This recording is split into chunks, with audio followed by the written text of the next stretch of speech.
तो आज हम स्टार्ट करते हैं विधायी शक्ति।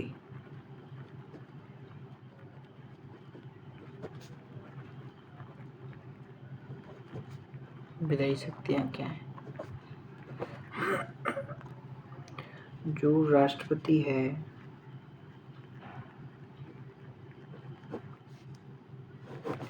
यह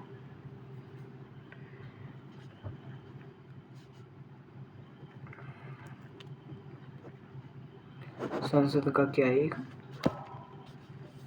अभिन्न अंग।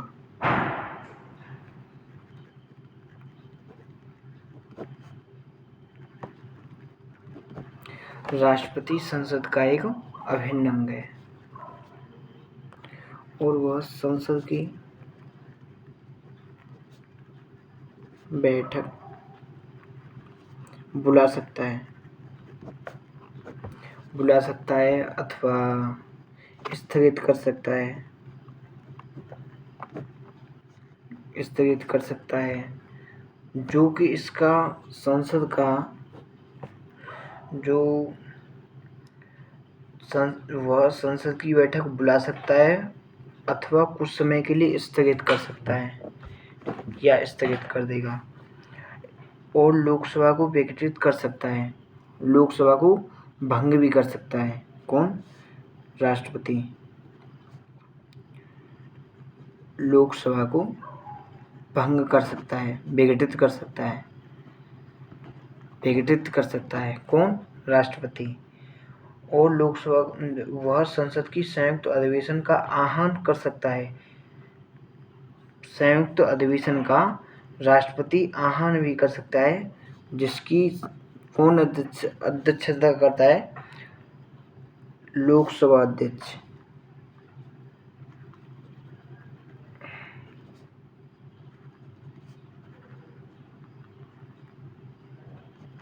कहने का मतलब यह है कि वह संसद के संयुक्त अधिवेशन का आह्वान कर सकता है, जिसकी अध्यक्षता लोकसभा अध्यक्ष कर सकता है।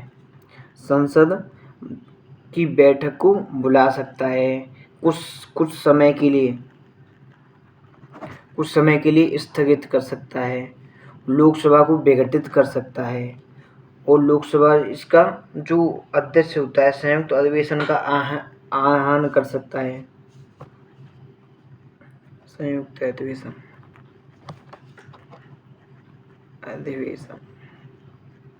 संयुक्त अधिवेशन इसका स्पीकर होता है लोकसभा अध्यक्ष।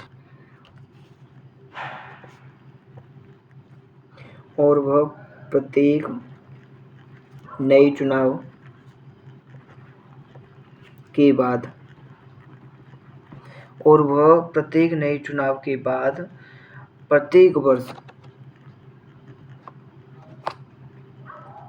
प्रत्येक वर्ष संसद के प्रथम अधिवेशन को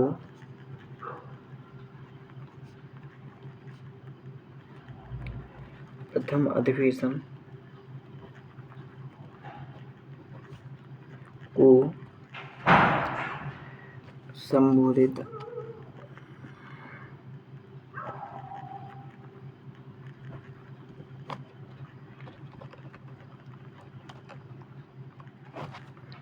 वह प्रत्येक नए चुनाव के बाद और प्रत्येक वर्ष नए चुनाव के बाद में हर साल संसद के प्रथम अधिवेशन को संबोधित कर सकता है।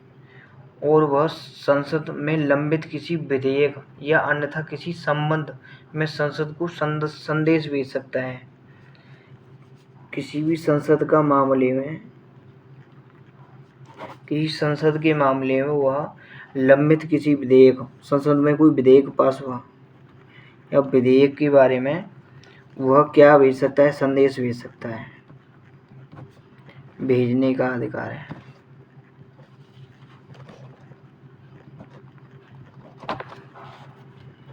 आते हैं और आगे। और वह यदि लोकसभा के अध्यक्ष व उपाध्यक्ष दोनों के पद खाली हों संसद में, लोकसभा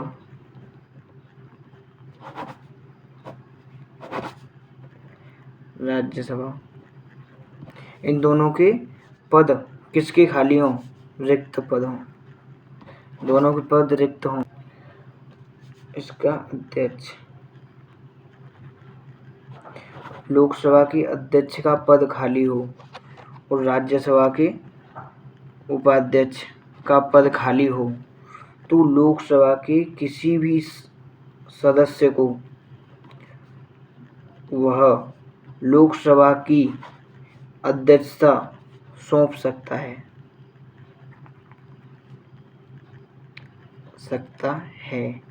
ऐसे ही इसी में, या फिर लोकसभा का अध्यक्ष भी नहीं हो, उसमें उपाध्यक्ष, दोनों की पद ही खाली हों तो किसी भी नए सदस्य को वह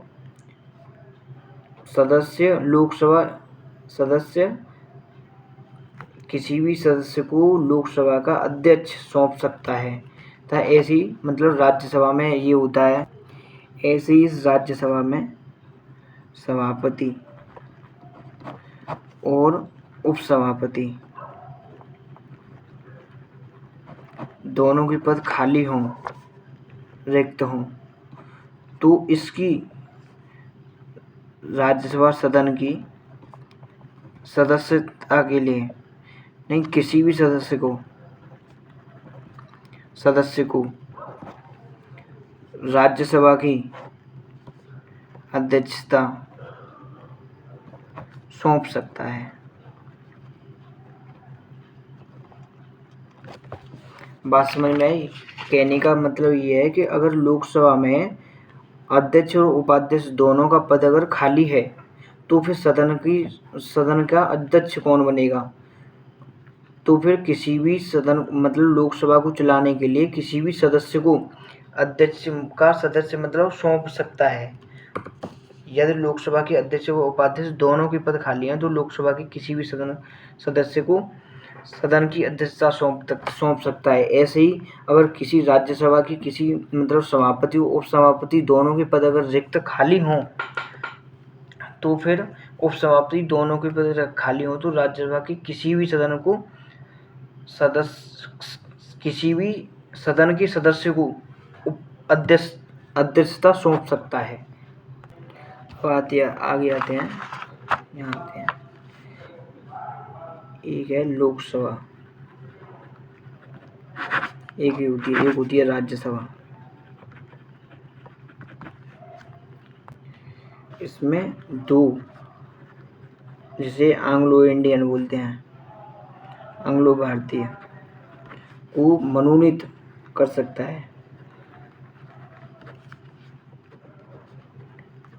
है।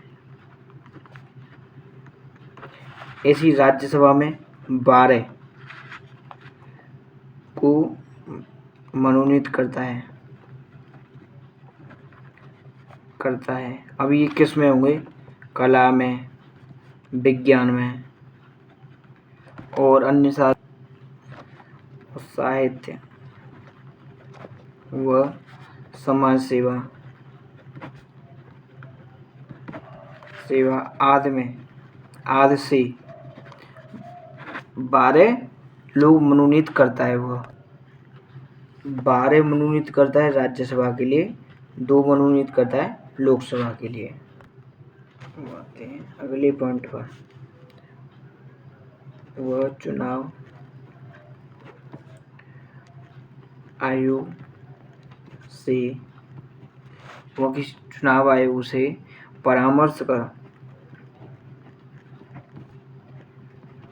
परामर्श कर संसद सदस्यों की निडरता पर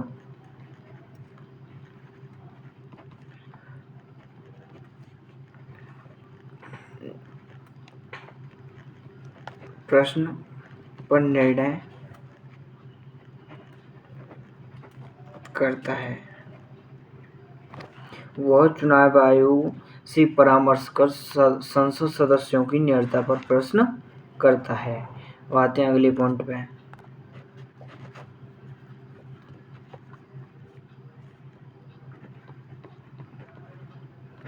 संसद की कुछ विशेष प्रकार के विधेयक, कुछ विशेष प्रकार के विधेयकों को प्रस्तुत करने के लिए राष्ट्रपति की आज्ञा अथवा अनुमति की आवश्यकता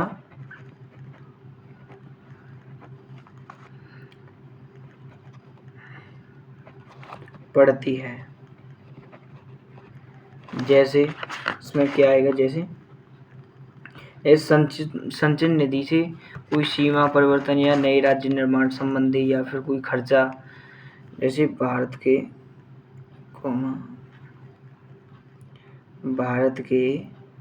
संचयन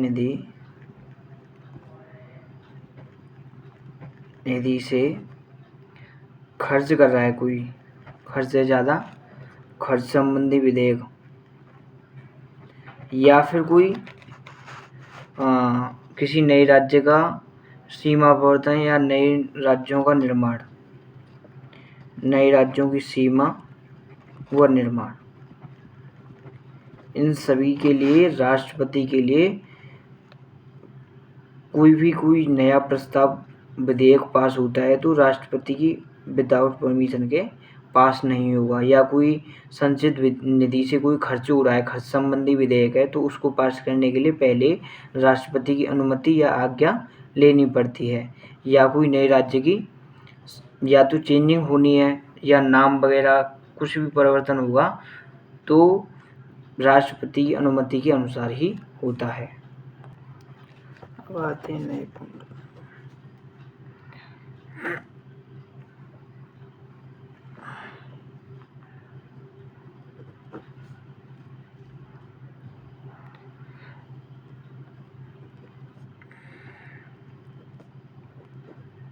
जब कोई विधेयक संसद द्वारा पारित होकर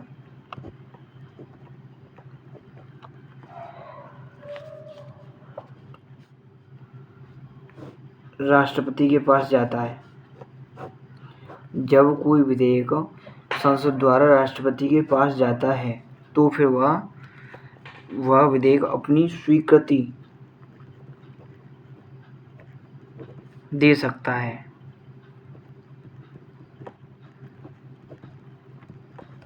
या फिर स्वीकृति दे सकता है, या विधेयक पर अपनी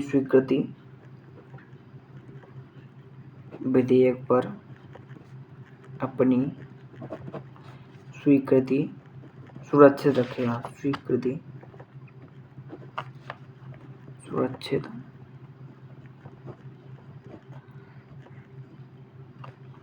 सुरक्षित दे सकता है। यदि राष्ट्रपति के पास जब कोई नया विधेयक बनता है, संसद द्वारा पारित होता है, तो पहले या तो वो स्वीकृति दे सकता है, वो विधेयक को अपनी स्वीकृति दे सकता है, विधेयक पर अपनी स्वीकृति सुरक्षित रखता है, या फिर विधेयक को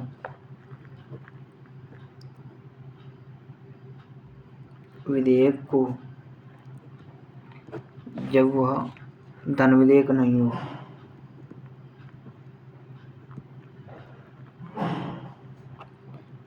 हो जब क्या होगा, तो संसद को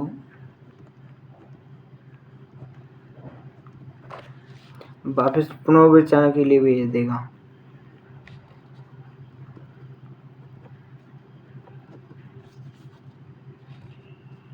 पुनर्विचार के लिए लौटा देगा।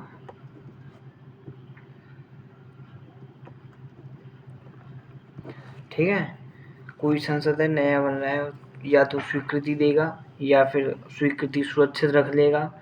स्वीकृति को मतलब या कोई जब कोई धन विधेयक नहीं है तो पुनर्विचार के लिए लौटा देगा। तो संसद को पुनर्विचार के लिए हालांकि लौटाने के बाद, हालांकि यह संसद विधेयक को संशोधन बिना किसी संशोधन के पुनः पारित करता है यदि, अब इसी में यदि संसद विधेयक को संशोधन के बिना किसी संशोधन के पुनः पारित करता है, यदि संसद विधेयक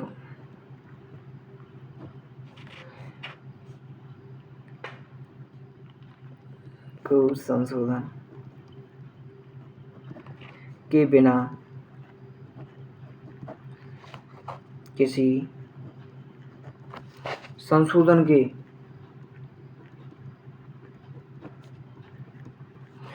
किसी संशोधन के दोबारा भेज देता है या पुनः पारित करता है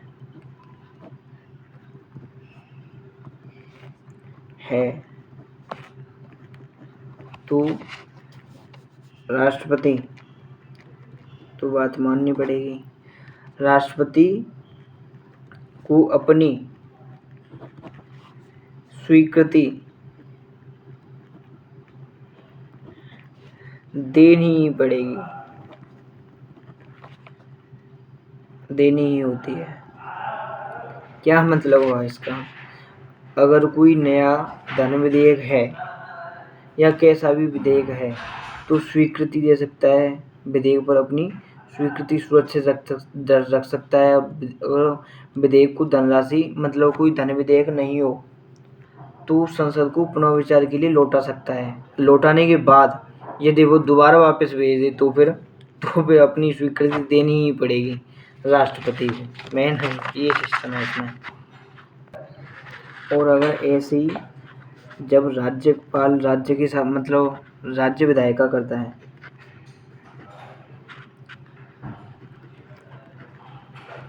राज्य विधायिका द्वारा पारित कोई विधेयक है, जब कोई राज्य विधायिका द्वारा कोई विधेयक पास करने के लिए जब राज्यपाल राष्ट्रपति के पास भेजता है तो या तो उसी की तरह यह स्वीकृति दे सकता है या फिर स्वीकृति सुरक्षित रख सकता है विधेयक को। यदि वह धन विधेयक जैसे यहाँ नहीं है, ऊपर देखा होगा, ऊपर अगर ये धन विधेयक नहीं है तो संसद पुनः विचार के लिए लौटा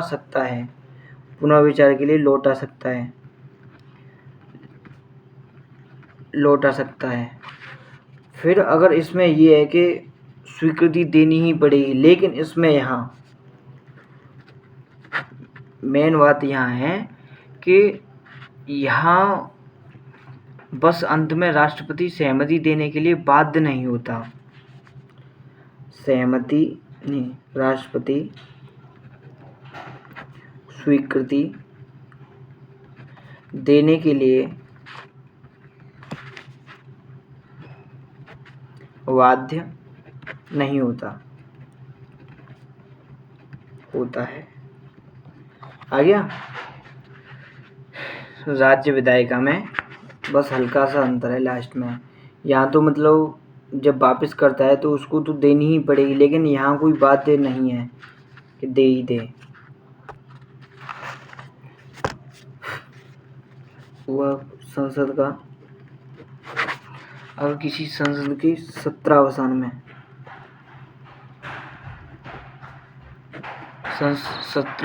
वर्षान में वह जब कोई अवधि के दौरान या उसके टाइम पे अवधि के दौरान कोई अध्यादेश जारी कर सकता है।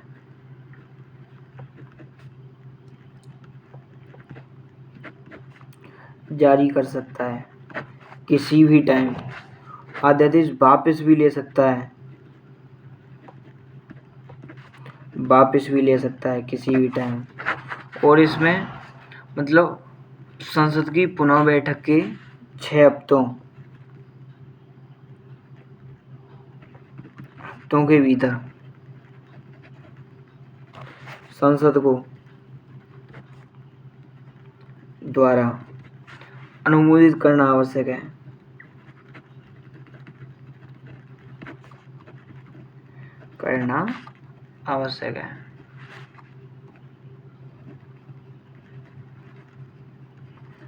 यही बात समझ में। जब कोई अध्यादेश लगता है तो उसके बैठक के 6 हफ्तों के भीतर उसको मतलब फाइनली करना आवश्यक है, संसद द्वारा अनुमोदित करना आवश्यक है। अर्थात वह संसद की सत्रावसान की अवधि में अगर कोई अध्यादेश जारी करता है तो वह अध्यादेश संसद की पुनः बैठक के 6 हफ्तों के भीतर संसद द्वारा अनुमोदित करना आवश्यक है। अगर वह किसी अध्यादेश को किसी भी टाइम वापस भी ले सकता है। बस यहाँ तक पहुँचिए। आगे चलते हैं आगे पॉइंट पे। वह महानियंत्रण व लेखा परीक्षक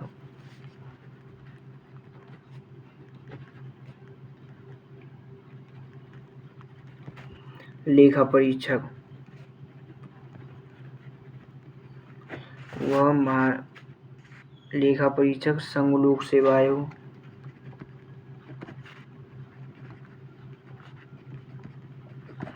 आयोग, वित्त आयोग,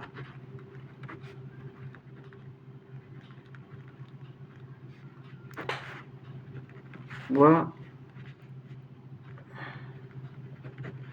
अन्य किसी भी आयोग की रिपोर्ट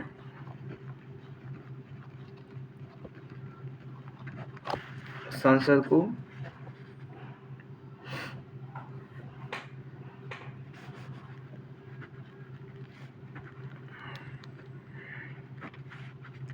समक्ष रखता है। महालेखा परीक्षक व लेखा परीक्षक संघ लोक सेवा आयोग, वित्त आयोग व अन्य की रिपोर्ट संसद के समक्ष रखता है। अगला पॉइंट,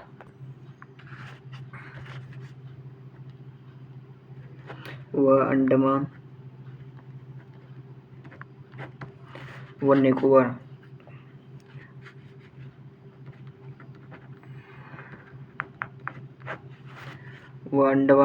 द्वीप समूह, लक्षद्वीप, दादर व नगर हवेली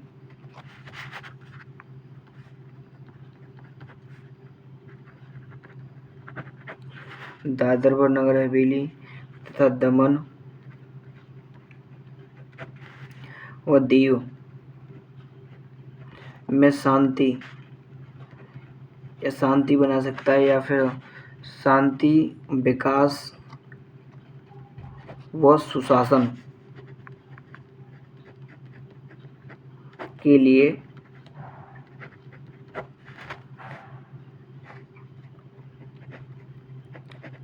विनिमय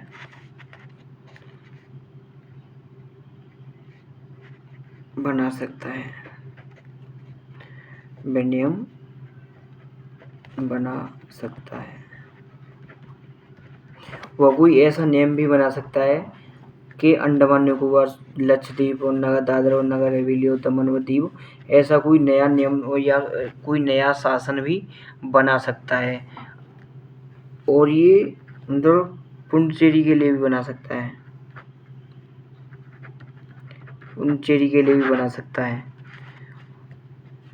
जब तक बना सकता है कि वहाँ की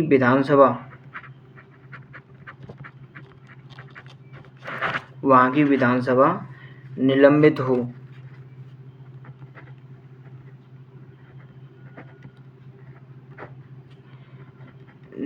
हो अथवा विघटित हो।